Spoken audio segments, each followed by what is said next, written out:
Yo, what's up guys, it's NLW here, back again with another video. Today, I've been challenged by Suplex Network to a fantasy pay-per-view. Just a quick rundown of the rules before we get into the swing of things. Both Suplex Network and myself got 20 picks each to form a roster in part 1, which was a fantasy draft. And if you haven't seen those vids yet, check those out first. The only rules were that all wrestlers we picked had to have wrestled in the last 10 years, and at least one of the 20 we chose must never have held a title in the WWE. A poll was set up for you to vote on who has the better roster. Now we have part 2.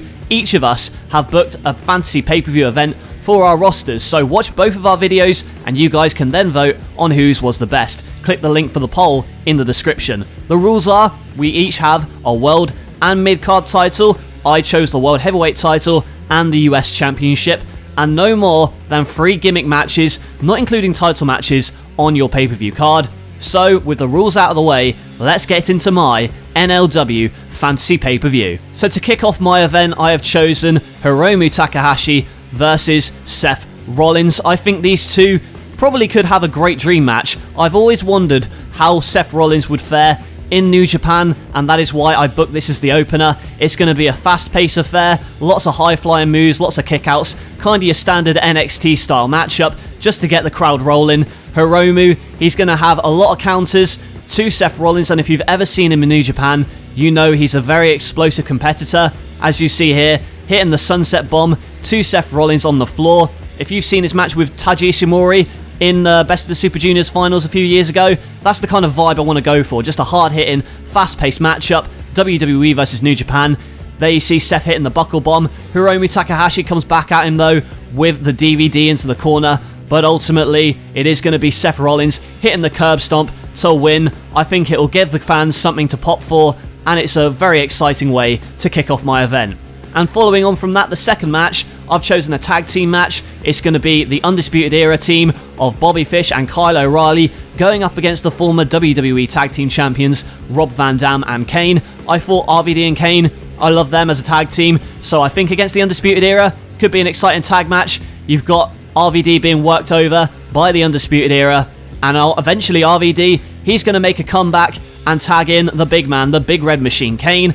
Kane is going to be explosive, no pun intended, hitting a couple of big powerful moves on the Undisputed Era. I think the contrast will work well. Then a double chokeslam to both Fish and O'Reilly. You think that RVD and Kane are going to win. They are the faces in this matchup. RVD, he hits the Rolling Thunder. However, the Undisputed Era's numbers game is just too much. They hit the high and low on Kane, scoring perhaps an upset victory. And next up, I've chosen a Falls Count Anywhere match between Jon Moxley and Roman Reigns. Their heel, Roman Reigns, you know, his new Tribal Chief character, and also the current AEW champion, Jon Moxley. We've seen them wrestle in WWE before. However, now that they both have new characters, I think a Falls Count Anywhere match will really bring out the hardcore side of both competitors. So they're going to battle in the back. It's going to be intense. Roman Reigns getting thrown into the shutters by Jon Moxley. Moxley's going to dodge a spear from Roman Reigns, who is the heel in this matchup, and it's going to end in the backstage area when on a high platform, a massive paradigm shift from the top through the table, and Moxley is going to pick up the victory over the heel Roman Reigns. Next up, my first title match of the evening is going to be for the United States Championship, Johnny Gargano versus Kevin Owens. Of course, two indie legends squaring off here, two former NXT champions as well, fighting for the US title in my show. Owens is going to be the dastardly heel. Johnny Gargano is going to be the valiant babyface. Owens is going to hit Gargano with a variant of moves, including a senton from the top rope. However, Gargano is going to come back at him with a bunch of various strikes, including a poison strike Rana. Owens is even going to crack out the package pile driver on the apron. So I'm really going for an NXT kind of matchup to fill time in this one, and eventually it's going to be a pop-up powerbomb that seals the victory for Kevin Owens. Gargano is going to come close, but Owens is going to snatch the US title from his grasp, creating a bunch of heel heat for Owens as he moves on as the United States Champion. Next up, a last man standing match between Batista and Goldberg. I've always wondered what these two would be like if they stepped in the ring together. I believe they've only had one match together. However, that was on Raw. I think a big time pay-per-view match would be fantastic here, especially if you just set these two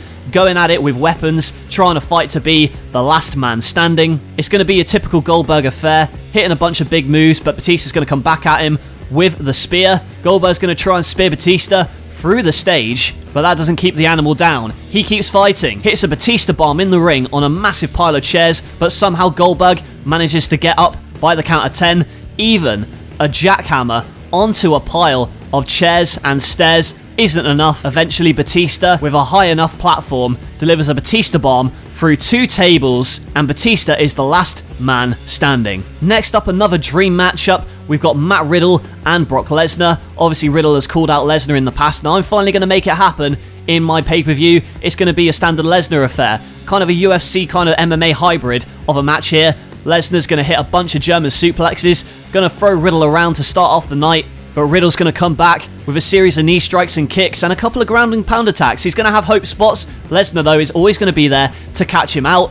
Eventually, Riddle will hit the bro to sleep. You think that Riddle's won it, but Lesnar comes back with a massive German suplex and continues to batter Riddle. Riddle, though, comes back with the bro Derek, but he gets cocky. He goes for another V-trigger. However, Lesnar is there to catch him in midair for the F5, and Brock Lesnar defeats Matt Riddle, but Matt Riddle put over by the fact he put up a hell of a fight in there against the Beast.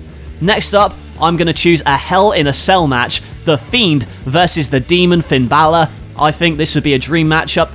This could main event WrestleMania, honestly. The Fiend is going to rake Finn's face in the cage. Finn, though's going to hit the Bloody Sunday, the 1916, to try and win, but the Fiend just powers out of it. Eventually hits a Uranagi through a table. They are battling against the side of the cage, constantly going hell for leather inside, and eventually they make their way outside to the side of the Hell in a Cell, where they take a massive fall off of the side of Hell in a Cell, crashing through the announce tables below. You think both men are down, but they keep fighting. They make it to the top of the Hell in a Cell, fighting on it, but Wyatt with the Sister Abigail on top of the Hell in a Cell, and then sends Finn Balor through the top of the cell as Finn Balor loses to the Fiend. Now our penultimate match is a dream match, teacher versus student, Daniel Bryan versus the Heartbreak Kid, Shawn Michaels. We've always wondered what this one would be like, and I'm going to use it in my fantasy pay-per-view.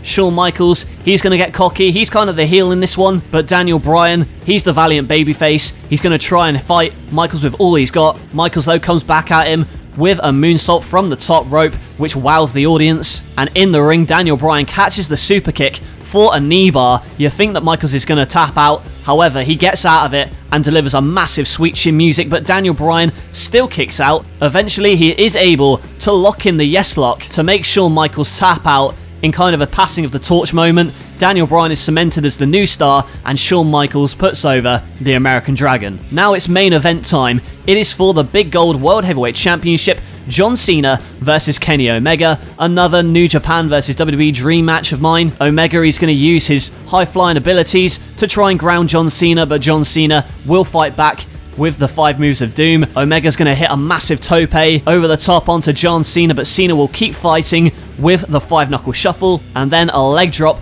from the top rope to Kenny Omega. Omega is stunned. He's in trouble. From out of nowhere, though, a big-time V-trigger to the back of the skull of John Cena. Cena, though, goes for a super AA off of the top, but that is still not enough to keep Omega down. Omega kicks out, and finally, the One-Winged Angel on John Cena. No one has ever kicked out of the One-Winged Angel, and Kenny Omega, perhaps an upset victory, but certainly puts him over in a big way, becoming the world champion on this historic show. John Cena putting over Kenny Omega in a thrilling World Heavyweight title main event. So there you have it, my fantasy pay-per-view. Let me know in the comments below what you thought of it. What would you change? What matches would you make from the roster I have? But the question is, whose pay-per-view is better, mine or Suplex Network's? Be objective here, guys. Who has the better pay-per-view, in your opinion? Click the poll in the description to vote on a winner. And also, watch Suplex Network's fantasy pay-per-view as well. The link will be in the description. Next up is going to be our Survivor Series Decider,